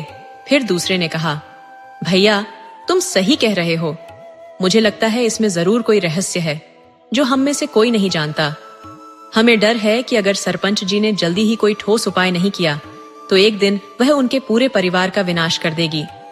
अब तो वह और भी ताकतवर हो चुकी होगी, क्योंकि उसके साथ 2 और साथी मिल गए हैं। अब गुड़िया की मिट्टी जा चुकी थी और बुढ़िया भी मर चुकी थी। लोग अपनी अपनी सहानुभूति व्यक्त कर अपने घर लौट रहे थे। इस घटना से सरपंच जी का पूरा परिवार डर गया था। सबके मन में दहशत घर कर गई थी। वे यही सोच सोच कर घबरा रहे थे कि अब अगला नंबर किसका होगा। महेश की मां ने सरपंच जी से कहा, आप कुछ क्यों नहीं करते? आखिर कब तक ये सब तमाशा चलता रहेगा? हमारे 2-2 बच्चों को निगल गई। अब न जाने अगला निशाना किसे बनाने की सोच रही है। सरपंच जी बोले, महेश की मां, तुम्हें याद है जब महेश मरा था तो हम एक तांत्रिक को बुलाकर लाए थे और फिर कैसे उस तांत्रिक को अपनी जान से हाथ धोना पड़ा था। ये इतना आसान नहीं है जितना तुम समझ रही हो। हमें किसी ऐसे की तलाश करनी होगी जो उससे भी ज्यादा शक्तिशाली हो और उसे आसानी से काबू कर सके। तुम थोड़ी धीरज धरो, महेश की मां ने जवाब दिया। कैसे धीरज धरें हम? महेश के बापू, जिसकी गोद उजड़ गई हो, जिसके 2-2 फूल जैसे बच्चे 1 साल के अंदर इतनी भयानक मौत मर चुके हों, उसे आप धीरज रखने को कह रहे हैं। इन सब के जिम्मेदार आप हैं। आप ही ने हमारे दोनों बच्चों की जान ली है। हम आपको कभी माफ नहीं करेंगे और ये बात कभी नहीं बदल सकती। महेश की मां ने सरपंच जी की ओर देखा भी नहीं। गुड़िया की मौत को 2 दिन बीत चुके थे। रात का 1 बजा था जब सरपंच जी का पूरा परिवार गहरी नींद में डूबा हुआ था, लेकिन सरपंच जी की आंखों से नींद कोसों दूर थी। वो इस सोच में डूबे थे कि आखिर क्या किया जाए ताकि महेश की पत्नी के विरोध से इस घर को छुटकारा मिल सके। वो अपनी आंखें बंद किए हुए सोच रहे थे, तभी उनके कानों में मीठी लोरी की आवाज आई। ये वही लोरी थी जो महेश की पत्नी अपने बच्चे को सुलाने के समय गाया करती थी। सरपंच जी की हालत बिगड़ गई। मतलब वह औरत यहीं कहीं आसपास है। उनकी आंखें हैरत में खुली रह गईं। चारों ओर देखने पर भी उन्हें कुछ दिखाई नहीं दिया। कुछ देर बाद फिर वही लोरी सुनाई दी, इस बार पहले से ज्यादा तेज। अब सरपंच जी को महसूस हुआ कि यह आवाज दलान से आ रही है। सरपंच जी सहमे हुए दलान की ओर देखने लगे। वहां कम रोशनी में कुछ साफ दिखाई नहीं दे रहा था। उन्होंने बगल में रखा अपना चश्मा उठाया और दलान की तरफ देखा। अब उन्हें सब कुछ साफ साफ दिखने लगा। दलान के कोने में एक औरत अपने छोटे से बच्चे को लोरी गाकर सुला रही थी। ये देखकर उनके दिल की धड़कन तेज हो गई। कुछ देर पहले जो औरत अपने बच्चे को गोद में लिए लोरी गा रही थी, अब वह अपने बच्चे को जमीन पर लिटाकर धीरे धीरे उनकी तरफ बढ़ रही थी। उसे अपनी तरफ आते देखकर सरपंच जी ने अपनी आंखें कसकर बंद कर लीं। अगले ही पल उन्होंने अपने गले पर किसी के हाथों का स्पर्श महसूस किया। धीरे धीरे वह पकड़ और मजबूत होती गई। सरपंच जी चीखना चाहते थे, लेकिन उनकी आवाज गले से बाहर नहीं निकल पा रही थी। जिसने उनका गला पकड़ा था, उसकी पकड़ इतनी मजबूत हो चुकी थी कि सरपंच जी खुद को छुड़ाने की पूरी कोशिश कर रहे थे, पर वह नाकाम हो रहे थे। उनके गले पर उस औरत की पकड़ और तेज होती जा रही थी। तभी चारपाई के हिलने की आवाज सुनकर उनके बगल में लेटे भाई की आंख खुल गई। वह घबराकर बोले, भैया की चारपाई इतनी आवाज क्यों कर रही है? सरपंच जी की तरफ देखते ही जो दृश्य उन्होंने देखा, उससे उनकी रूह कांप उठी। उन्होंने देखा एक औरत जिसका चेहरा घूंघट से ढका हुआ था, लेकिन उसके शरीर के जिस हिस्से को वे देख सकते थे, वहां बड़े बड़े फफोले थे जो जगह जगह से फट चुके थे। उन फफोलों से खून और पानी निकल रहा था, जिसकी बदबू से सांस लेना भी मुश्किल हो रहा था। वह औरत सरपंच जी के ऊपर झुकी हुई थी और उनका गला पूरी ताकत से दबा रही थी। सरपंच जी छटपटाते हुए खुद को बचाने की कोशिश कर रहे थे। यह देखकर उनके भाई चिल्ला उठे, भैया को छोड़ दो, भैया को छोड़ दो। ये सुनते ही उस औरत की पकड़ ढीली हो गई। अचानक हवा का एक झोंका आया और उसका घूंघट हट गया। घूंघट हटते ही सरपंच जी के छोटे भाई राम सिंह ने देखा कि वह बिना आंखों वाली चुड़ैल लाचार भाव से सरपंच जी की ओर देख रही थी। फिर वह उनका गला छोड़कर बिना पीछे देखे दलान की ओर बढ़ गई, जहां उसने अपना बच्चा उठाया और गायब हो गई। तब तक सरपंच जी की आवाज सुनकर घर के सारे लोग इकट्ठा हो चुके थे।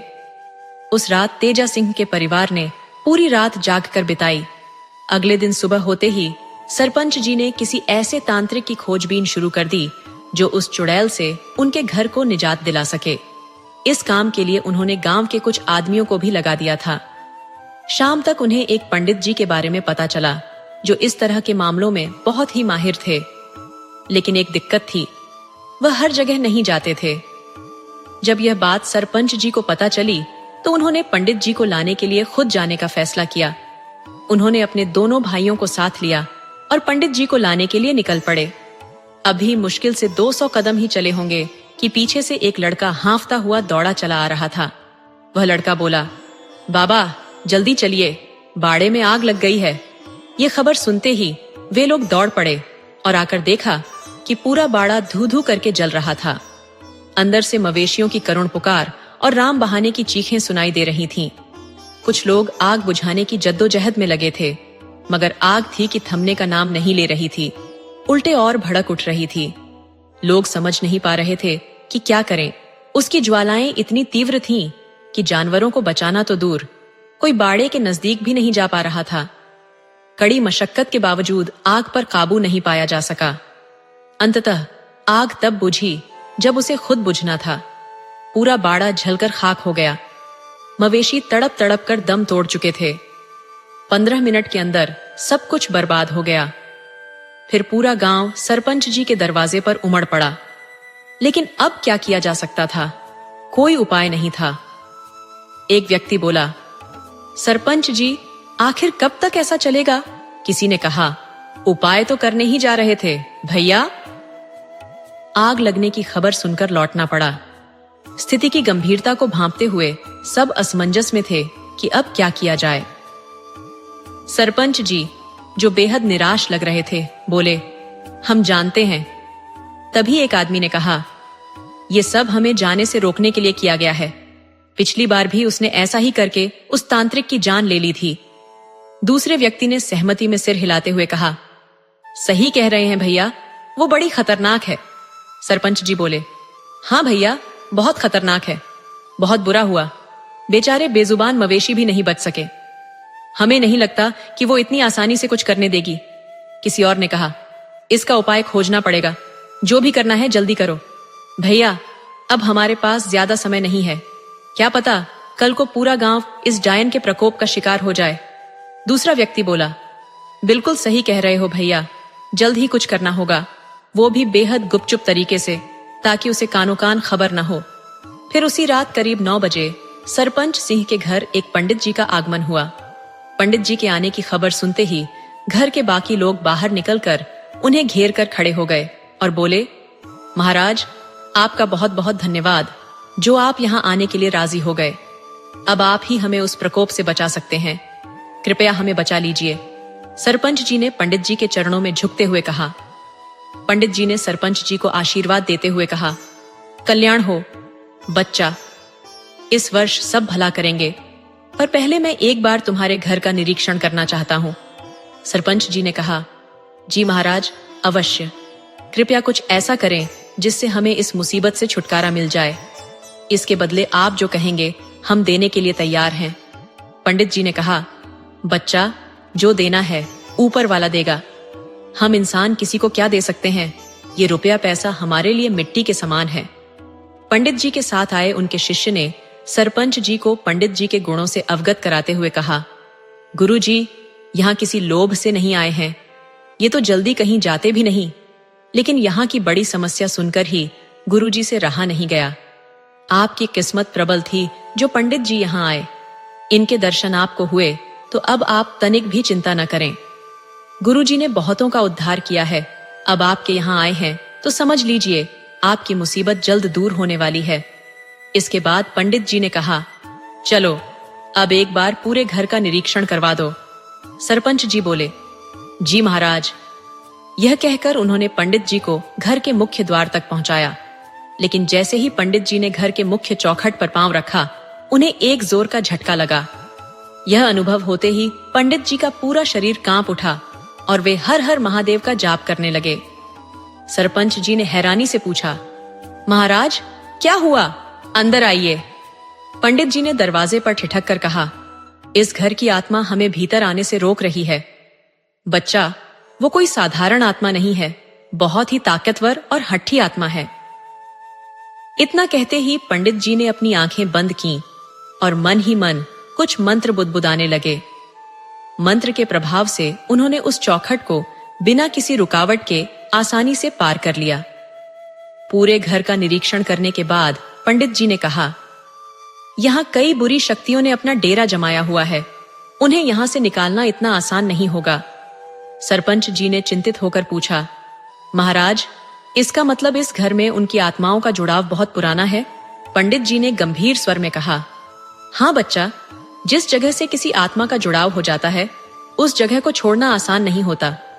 फिर पंडित जी ने कहा, चाहे वो चाय हो, जागता हुआ इंसान हो, मरा हुआ व्यक्ति हो, आत्मा हो या कोई और शक्ति, मैं अपनी ओर से पूरा प्रयास करूंगा। भगवान भोलेनाथ अगर चाहेंगे तो ये बुरी आत्माएं और शक्तियां यहां से जल्द ही निकल जाएंगी। सब महाकाल भली करेंगे, लेकिन इसके लिए मुझे एक विशेष पूजा करनी होगी। सरपंच जी ने कहा, जी ठीक है। पंडित जी ने समझाया, ये पूजा आधी रात 12 बजे से शुरू होगी और करीब 4 घंटे चलेगी। इसके बाद मैं उन बुरी शक्तियों का आह्वान करूंगा। ये पूजा हमें आज रात ही करनी होगी, क्योंकि आज भोलेनाथ का दिन है।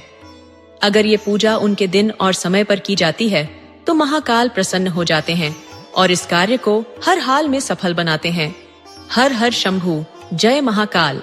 पंडित जी ने समय पर इशारा करते हुए कहा, अब भी 10 बजे हैं, ठीक 12 बजे से पूजा शुरू होगी। तब तक उस पूजा के लिए कुछ विशेष सामग्रियों का इंतजाम कर लें।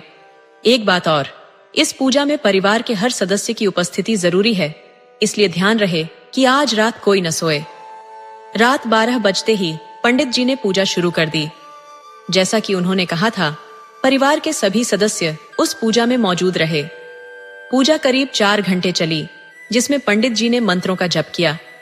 ये जप उपांशु जप कहलाता है, जिसमें आवाज तो नहीं आती, लेकिन मंत्रों की ध्वनि सुनी जा सकती है। इस पूजा के दौरान घर के प्रत्येक सदस्य को हवन कुंड में बारी बारी से हवन सामग्री डालनी थी। पूजा समाप्त होते ही बुरी शक्तियों के आह्वान का समय आया।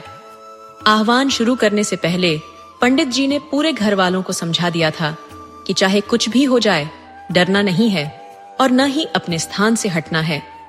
फिर उन्होंने आह्वान की प्रक्रिया शुरू की, जिसमें साबर मंत्रों का सहारा लिया।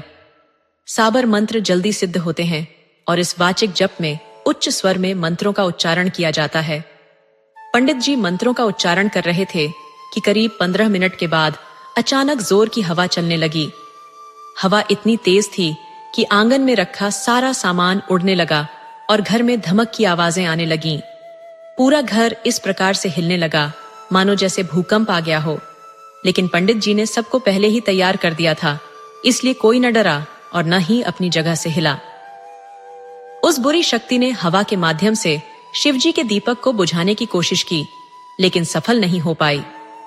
पंडित जी ने इसका इंतजाम पहले से ही कर रखा था। उन्होंने उस पूरे स्थान को सुरक्षा घेरे में बांध दिया था, ताकि बुरी शक्ति कितनी भी कोशिश कर ले, कोई अनिष्ट न कर पाए। पंडित जी का ध्यान बिना भटके मंत्र उच्चारण पर लगा हुआ था। तभी वहां एक जलती हुई स्त्री की आकृति प्रकट हुई। मंत्रों के प्रभाव से वह धीरे धीरे अपने असली रूप में आने लगी। उसके असली रूप में आते ही उसका अट्टहास घर में गूंजने लगा, जिसे देखकर सभी घर वाले सहम उठे और डर के मारे एक दूसरे का हाथ थाम लिया। लेकिन पंडित जी बिना रुके मंत्रों का जाप जारी रखते हैं। उस बुरी शक्ति ने पंडित जी को चेतावनी देते हुए कहा, पंडित, इस मंत्र को बोलना बंद कर, वरना तेरा भी वही हाल होगा जो उस तांत्रिक का हुआ था। पंडित जी ने शांत स्वर में कहा, तुझे लगता है कि तू मुझे रोक सकती है? ये तेरी भूल है। बुरी शक्ति जोर से हंसने लगी और कहने लगी, तू मुझे बुला तो लिया पंडित, पर मुझे वश में करना इतना आसान नहीं। तू मुझे अपने बस में नहीं कर सकता। पंडित जी मंत्र उच्चारण करते करते चांदी के पात्र में रखे जल को अंजुली में लेकर उस पर छिड़क देते हैं। जल की पवित्रता देखकर वह स्त्री तड़पने लगती है और कहती है, तू ऐसा नहीं कर सकता। आखिर तुझे क्या चाहिए? पंडित जी ने उसे शांत करते हुए कहा, देख, मेरी तुझसे कोई दुश्मनी नहीं है। मैं सिर्फ इतना चाहता हूं कि तू अपने साथियों के साथ इस घर को छोड़कर चली जाए। उसने क्रोध में फुफकारते हुए कहा, मैं नहीं जा सकती। पंडित जी ने कहा, अगर तू मेरी बात मान लेगी तो मैं तेरी आत्मा को हमेशा के लिए मुक्त कर दूंगा, तुझे मोक्ष दिला दूंगा। तब वह जोर से चिल्लाते हुए कहने लगी, नहीं चाहिए मुझे कोई मोक्ष या मुक्ति, मुझे सिर्फ और सिर्फ बदला चाहिए। पंडित, क्या तू मेरा बदला दिला सकता है? बोल। क्या तू मेरी मदद करेगा? पंडित जी ने शांत स्वर में पूछा। किससे बदला लेना चाहती हो तुम? और किस बात का बदला लेना चाहती हो? वह बोली। सरपंच तेजा सिंह से पूछो। क्यों रे तेजा सिंह, क्यों नहीं बताता कि हमें क्या चाहिए? बोलना, अगर तू नहीं बोलेगा तो हम तुझे मौत के घाट उतार देंगे। चल तैयार हो जा मरने के लिए, आज हम तुझे अपने साथ ही लेकर जाएंगे। ये कहते ही वह तेजा सिंह पर झपट पड़ी और उसका गला पूरी ताकत से दबाने लगी। उसे इस तरह अनियंत्रित होते देख पंडित जी ने एक बार फिर से पवित्र जल मंत्र पढ़ते हुए उस पर छिड़क दिया। जल पड़ते ही वह तेजा सिंह का गला छोड़कर पीछे हट गई और जलन से कराहने लगी। वह कहने लगी, पंडित हमें छोड़ दो, हमने तुम्हारा क्या बिगाड़ा है जो तुम हमें इस तरह परेशान कर रहे हो? हम तो पहले से ही मरी हुई आत्मा हैं, दुखी और परेशान। हमें और मत सताओ, हमारी विनती सुनो, हमारा बदला पूरा हो जाने दो, फिर हम खुद ही यहाँ से चले जाएंगे। पंडित जी ने कठोरता से कहा, तुम ऐसे नहीं मानोगी। ठीक है, मैं तुझे दिखाता हूं। और उन्होंने मंत्रों का उच्चारण शुरू कर दिया। यह देखकर चुड़ैल पंडित जी से गिड़गिड़ाने लगी, तुम हमें मुक्त करना चाहते हो ना? लेकिन एक बात जान लो, हम कभी मुक्त नहीं हो सकते जब तक हमारे दिल का बोझ हल्का नहीं हो जाता। हमारी आत्मा तभी मुक्त होगी जब हमें न्याय मिलेगा, और न्याय हमें बदला लेकर ही मिलेगा। उसकी बात सुनकर सरपंच जी, जो अब तक चुप थे, बोले, बहुत हुआ, रहम करो। तुमने हमारे दोनों बच्चों को मार दिया, अब तो हम पर रहम करो। वह हंसते हुए बोली, रहम? तुम रहम की बात कर रहे हो तेजा सिंह? क्या तुम भूल गए कि हमने भी तुमसे रहम की भीख मांगी थी? तुम्हारे सामने रोए थे, गिड़गिड़ाए थे, लेकिन तुमने हमारे ऊपर रहम किया नहीं ना? तो फिर हम तुम्हारे ऊपर क्यों करें? अगर तुम भूल गए हो तो हम तुम्हें याद दिला देते हैं। याद करो तेजा सिंह, जब तुमने हमारे ऊपर भरे समाज में चरित्रहीन होने का आरोप लगाया था, तुमने हमें पूरे गांव और समाज में कहीं भी मुंह दिखाने लायक नहीं छोड़ा था। तेजा सिंह का भाई, जो अब तक चुप था, कहने लगा, ये तुम क्या कह रही हो बहू? हमें कुछ समझ नहीं आ रहा। तुम अपनी गलती भैया पर क्यों डाल रही हो? उस रात क्या हुआ था ये तो तुमने सबको बताया था। वह कहने लगी, बाबूजी, आप लोगों को कुछ भी नहीं पता है, इसलिए आप बीच में मत आइए। जो कुछ हुआ वह मात्र एक संजोग था, इसमें किसी का कोई दोष नहीं है। क्या तुम्हें लगता है कि हमें तुम्हारे जाने का दुख नहीं है? देखो महेश को, कैसे वह तुम्हारे और मुन्नी के जाने के बाद तुम्हारे गम में पागल हो गया था। देखो अपनी अम्मा को, एक दिन नहीं जाता जब वो तुम्हें और मुन्नी को याद न करती हो, और जिनसे तुम बदला लेना चाहती हो वह तुम्हारा ही परिवार है। महेश, अब तुम ही समझाओ बहू को, शायद वह तुम्हारी बात समझ जाए। महेश, जो मानसिक संतुलन खो चुका था, अपने चाचा की बात सुनकर उस चुड़ैल की आंखों में झांकने लगा। वह आंखें जो अब आंखें नहीं थीं। तभी महेश के मुंह से वह नाम निकला जिसे सुनकर चुड़ैल की आत्मा बेहद भावुक हो गई, रूपा, मेरी रूपा। महेश के मुंह से अपना नाम सुनकर जो अब चुड़ैल बन चुकी थी, वह उसके प्यार के वशीभूत हो गई और उसकी आंखों में देखने लगी। देखते ही देखते वह जोर जोर से रोने लगी। हाँ महेश, हम तुम्हारी रूपा हैं। तुम हमें छोड़कर क्यों चली गई? क्यों? हम सब बताएंगे, लेकिन ऐसे नहीं। पूरे गांव को इकट्ठा करो, पंचायत लगाओ, हम बताएंगे कि हम तुमसे दूर क्यों गए। तेजा सिंह रूपा की इस बात से सहमत नहीं थे, लेकिन अपने भाई राम सिंह के आगे उनका बस नहीं चला। राम सिंह की बातों का मान रखते हुए सच्चाई जानने के लिए पूरे गांव और पंचों को खबर दी गई कि सरपंच तेजा सिंह के घर सभी को इकट्ठा होना है। सभी लोग यह जानने के लिए उत्सुक थे कि आखिर ऐसी कौन सी बात है जिसकी खातिर सरपंच जी ने इतनी सुबह हमें यहाँ बुलाया है। सब लोग इकट्ठा हो जाने पर रूपा, जो अब चुड़ैल बन चुकी थी, सबके सामने आ गई। उसके इस रूप को देखकर कुछ लोग डर के मारे थरथराने लगे, लेकिन इतनी भीड़ देखकर उनका अमर रोकने का साहस बना रहा। अब रूपा बोलने लगी, देखिए, आपको हमसे डरने की कोई जरूरत नहीं है। हम यहाँ किसी को नुकसान पहुंचाने नहीं आए हैं, हम तो बस अपनी बात रखने आए हैं। आप सबको यहाँ बुलाने का कारण सिर्फ एक है, वो बात जो मैं जीते जी आप लोगों तक नहीं पहुंचा पाई। ये किस्सा 2 साल पुराना है, जब हमारे परिवार के लोग उस प्रदेश में थे और उसी समय बुआ जी की बेटी की शादी थी। पूरा परिवार 3 दिन के लिए शादी में गया था, सिवाय मेरे, बाबूजी, बड़े भैया और गुड़िया दीदी के। हम नहीं जा सके क्योंकि उस समय मुन्ना बहुत छोटा था और मेरी तबीयत भी ठीक नहीं थी। जिस दिन सब लोग शादी में गए थे उसी रात की बात है। रात का वक्त था, करीब 1 बजे का। सब लोग खाना खाकर सोने चले गए थे। मैं भी अपने कमरे में सो रही थी। अचानक दरवाजे पर खटपट की आवाज आई, जिससे मेरी नींद खुल गई। मुझे लगा कि शायद दीदी होंगी, इसलिए दरवाजा खोल दिया। लेकिन सामने बड़े भैया खड़े थे जो शायद होश में नहीं थे। मैं कुछ समझने या पूछने से पहले ही उन्होंने मुझे अंदर धकेल दिया और दरवाजा अंदर से बंद कर लिया। इसके बाद जो हुआ वो किसी भयानक सपने से कम नहीं था। बड़े भैया एक भूखे भेड़िए की तरह मुझ पर टूट पड़े। मैं चिल्लाती रही, उनसे अपनी इज्जत की भीख मांगती रही, रिश्ते की दुहाई देती रही, लेकिन उन्होंने मेरी एक भी बात नहीं सुनी। दुख की बात तो ये है कि गुड़िया दीदी, जो हमारे कमरे के बगल वाले कमरे में थी, वो मदद करने नहीं आई। जब आई तब तक बहुत देर हो चुकी थी। मैं लुटी पिटी रोते हुए बाबूजी के पास गई, लेकिन उन्होंने मेरी एक नहीं सुनी। मैं बार बार कहती रही कि मैं सच बोल रही हूं, लेकिन उन्होंने अपने बेटे को बचाने के लिए उल्टा मुझे ही चरित्रहीन और झूठा करार दे दिया। मैं चुप नहीं रही। मैंने साफ कह दिया कि मैं ये बात सबको बताऊंगी। इस पर उन्होंने मुझे आश्वासन दिया कि सुबह पंचायत बुलाकर न्याय दिलाएंगे। फिर उन्होंने मुझे कमरे में भेज दिया। जब मैं कमरे में गई तो मुन्ना जग चुका था और भूख से रो रहा था। मैं उसे गोद में लेकर चुप कराने लगी। तभी तीनों हमारे कमरे में घुस आए।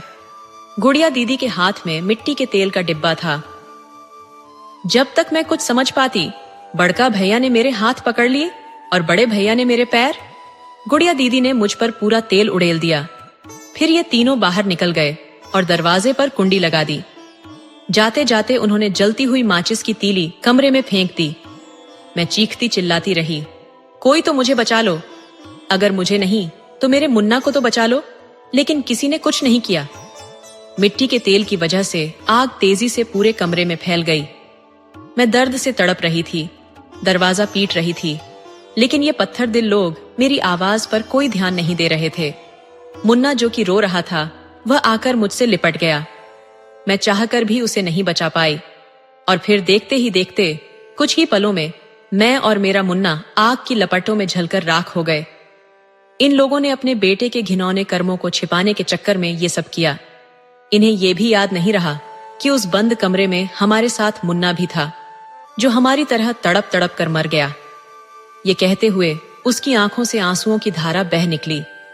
उसकी बात सुनकर वहां मौजूद कोई भी ऐसा नहीं था जिसकी आंखों से आंसू न छलक रहे हों। इतने पर भी इनका दिल नहीं पसीजा। इन लोगों ने पूरा गांव, परिवार और समाज के सामने मुझे चोर साबित कर दिया। अपनी बुराई को छिपाने के लिए इन लोगों ने पूरे गांव में यह बात फैलाई कि मैंने तेजा सिंह के कमरे से उनकी अम्मा की चुराई हुई चीजें बरामद होते हुए पकड़ा गया था। इसके बाद शर्मिंदगी से बचने के लिए मैंने मुन्ना के साथ खुद पर मिट्टी का तेल डालकर अपनी जान ले ली। लेकिन सच ये है कि मैंने खुद को और मुन्ना को जला लिया। बोलो तेजा सिंह, सरपंच जी, क्या मैं झूठ बोल रही हूँ? क्या आप सच में मानते हैं कि मैंने अपने ऊपर मिट्टी का तेल डालकर आत्महत्या कर ली थी? सरपंच जी, आप मानते हो कि मैंने खुद को जला लिया, लेकिन आप समझते हो कि मेरे मरने के साथ ही आपका यह राज्य भी खत्म हो जाएगा। लेकिन आप भूल गए कि ऊपर वाले की लाठी में आवाज नहीं होती, लेकिन जब वो चलती है तो आदमी कहीं का नहीं रहता। ये सुनकर पूरे गांव में सन्नाटा छा गया। हर कोई हैरान था और किसी के भी पास कुछ कहने के लिए शब्द नहीं थे। वहां मौजूद सबके चेहरे शर्म से झुक गए थे। गांव के लोगों को अब यकीन हो गया था कि महेश की बीवी ने जो कुछ कहा वह सच है। अब आप ही बताइए, क्या मैंने कोई गलती की है? अगर हाँ, तो पंडित जी मुझे अभी यहाँ भस्म कर दें। लेकिन अगर मैंने कुछ गलत नहीं किया तो मुझे आप लोगों से न्याय चाहिए।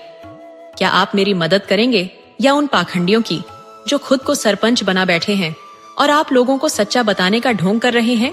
क्या आप मेरी मदद करेंगे या मुझे इनके खिलाफ इंसाफ दिलवाएंगे? इस पर बाबूजी बोले, बेटी, हम तुम्हारा साथ देंगे। अब तक हमें इस बात की भनक भी नहीं थी। हम तो तुम्हारे सामने नजर भी नहीं मिला पा रहे हैं। हमें माफ कर दो बहू, हम सब तुम्हारे गुनहगार हैं। लेकिन अब हमें सिर्फ तेजा सिंह से बदला चाहिए। तेजा सिंह, जो अभी तक चुप था, उसके होश उड़ गए। पूरा गांव एकजुट होकर एक स्वर में रूपा का साथ देने को तैयार हो गया।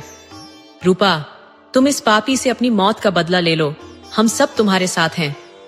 ये सुनकर तेजा सिंह के हाथ पांव कांपने लगे। वह तुरंत रूपा के पैरों में गिर गया और अपने किए की माफी मांगने लगा। देखो रूपा बेटी, तुम्हारे साथ जो कुछ भी हुआ वह नहीं होना चाहिए था, लेकिन मैं मजबूर था। अपने बेटे के मोह में मैं अंधा हो गया था। मैं तुम्हारा दर्द नहीं समझ पाया, तेजा सिंह ने कहा। रूपा ने गुस्से में कहा, तुम्हारे बेटे के मोह में तुम्हें यह भी नहीं दिखा कि मैं भी किसी की बेटी हूं, किसी की मां हूं और किसी की पत्नी हूं। तुम्हें यह भी याद नहीं रहा कि हम तुम्हारी बहू हैं, तुम्हारे परिवार का हिस्सा हैं। तुम्हें जरा भी शर्म नहीं आई? रूपा की बातें सुनकर पूरा गांव एकजुट हो गया और सरपंच से कहा, रूपा को इंसाफ मिलेगा। अब तेजा सिंह का कोई बचाव नहीं होगा। इतना सुनते ही तेजा सिंह घबरा गया और रूपा के पैरों में गिर पड़ा। लेकिन अब बहुत देर हो चुकी थी। गांव के लोग एक स्वर में बोले, रूपा, तुम इसे सजा दिलवाओ, हम सब तुम्हारे साथ हैं। रूपा ने जब तेजा सिंह के मुंह से माफी की बातें सुनी तो वह आक्रोश से बोली, तुम्हारे जैसे पापियों को अब यहाँ रहने का हक नहीं है। तुमने हमारी दुनिया उजाड़ दी, अब तुम्हें इसका अंजाम भुगतना होगा। और फिर अचानक से तेजा सिंह एक जलते हुए आग के गोले में तब्दील हो गया। उसकी चीखें पूरे वातावरण में गूंज उठीं और देखते ही देखते उसका शरीर राख में बदल गया।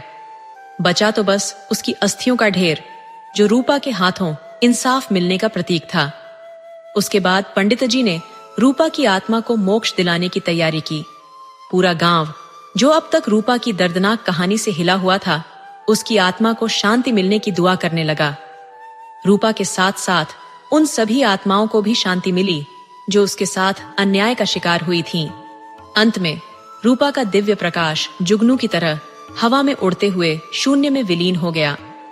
दोस्तों, आपको कहानी कैसी लगी? अपने सुझाव कमेंट करना न भूले। तो चलिए आज की अगली कहानी शुरू करते हैं।